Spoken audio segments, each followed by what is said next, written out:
محبت کے اظہار کا طریقہ ہوتا ہے. کوئی حضور کی شریعت پر چل کر خوشی مناتا ہے. بھائی میں میلاد مناؤں گا, سرکار کا میلاد مناؤں گا, اب میں 5 نمازیں پڑھوں گا.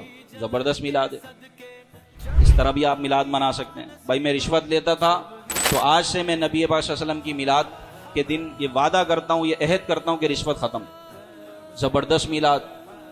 یہ بھی طریقہ ہے کہ آج میلاد کا مہینہ ہے, میلاد کا دن ہے, یا رسول اللہ میں وعدہ کرتا ہوں کہ آج سے سود ختم, آج سے میری کوئی نماز قضا نہیں ہوگی. داڑھی کا تحفہ سرکار کو, جب بھی کسی کی برتھ ڈے ہوتی ہے, سالگرہ ہوتی ہے, تو تحفہ دیتے ہیں کہ نہیں دیتے؟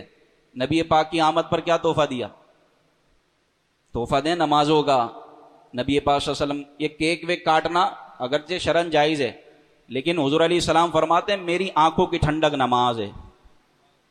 نمازوں کا تحفہ دیں, داڑھی کا تحفہ دیں. حضور فرماتے ہیں میرے دشمنوں جیسی صورت نہ بناؤ, داڑھی کو معافی دو, داڑھی کو چھوڑ دو, اس کو نہ کاٹو, مونچھوں کو پست کرو.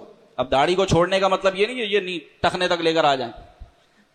ایک مٹھی داڑھی کم از کم, ایک مٹھی سے کم نہ ہو, خشخشی داڑھی نہ ہو. ایک مٹھی داڑھی کا تحفہ دیں اپنے آقا کی ولادت کی خوشی میں. نمازوں کا تحفہ دیں, دیانت داری کا تحفہ دیں, دھوکہ چھوڑ دیں, ملاوٹ چھوڑ دیں. تو اس طرح بھی میلاد منائیں. تو یہ بھی ایک میلاد کا انداز ہے. پھر خاص یہ تو صحابہ سے چلتا ہوا آ رہا ہے, نبی پاک صلی اللہ علیہ وسلم سے, کہ ہر پیر شریف کا روزہ رکھنا میلاد کی خوشی میں. تو جس دن میلاد کا دن ہو, 12 ربیع الاول ہو, اس دن روزہ رکھیں. کہ یہ میلاد کی خوشی میں روزہ رکھنا, ولادت کی خوشی میں روزہ رکھنا, یہ تو سرکار سے ثابت ہے. کہ حضور سے پوچھا گیا کہ آپ ہر پیر کا روزہ کیوں رکھتے ہیں؟ صحیح مسلم شریف کی حدیث ہے, ہر پیر کا روزہ کیوں رکھتے ہیں؟ تو سرکار نے فرمایا فیہ ولدت, اس لیے کہ میں اس میں پیدا کیا گیا. وجہ یہ بیان فرمائی سرکار نے, میں روزہ کیوں رکھتا ہوں پیر شریف کا؟ کہ مجھے پیدا کیا گیا.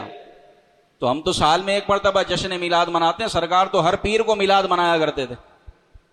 ہر پیر کو میلاد مناتے تھے میرے آقا روزہ رکھ کر. سبحان اللہ. تو یہ بھی طریقہ ہے. پھر خوشی کے اظہار کا طریقہ یہ بھی ہے کہ اپنے گھروں کو سجانا, لائٹیں لگانا, جھنڈے لگانا, یہ خوشی کا اظہار ہے. نہ یہ کوئی فرض ہے نہ واجب ہے. بعض لوگ اس میں غلط فہمی پیدا کرتے ہیں کہ دیکھو لائٹیں لگانا کہیں سے ثابت نہیں ہے, تو لائٹیں کیوں لگاتے ہیں, کوئی ایمان ہے, ابو بکر نے کیا عثمان. تو ہم نے کب بولا کہ لائٹیں لگانا ہی میلاد ہے؟ یہ تو خوشی کا اظہار ہے. تو کرے صحیح ہے, نہ کرے کوئی مسئلہ نہیں ہے, لیکن جو کرے گا پتہ چلے گا نا یار یہ منا رہا ہے میلاد.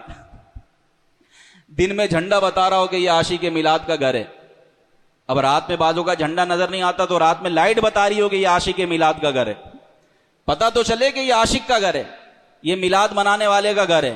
دن میں جھنڈا بتائے گا لگا ہوا کہ بھائی یہ منا رہا سرکار کا میلاد, اور رات میں لائٹ بتائے گی کہ یہ منا رہا سرکار کا میلاد. بہرحال اگر کوئی نہیں کرتا تو کوئی گناہ نہیں ہے. ہاں جو اس کو ناجائز کہتا ہے وہ گناہ ضرور کرتا ہے کہ اس کو ناجائز کیوں کہہ رہا ہے. تو بہرحال اللہ پاک ہمیں سمجھنے کی توفیق عطا فرمائے.